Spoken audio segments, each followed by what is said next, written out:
rain to really sell this. Just like that, we can have rain on the Universal lot. To create this effect, they are using some high-tech equipment set up throughout the area. A bunch of sprinklers spraying the water up into the air first, then they let it fall down naturally. On camera, it's going to look like it's raining.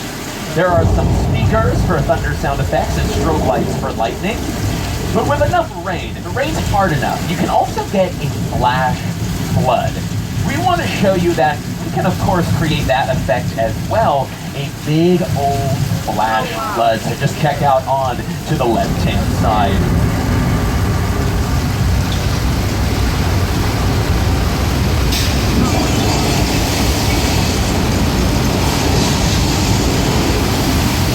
All the water that we are seeing here, it does go underneath this bridge and then recycles back to the top of the hill so that we can have a flash flood really every 5 minutes out here on the Universal lot. This effect has appeared in a film.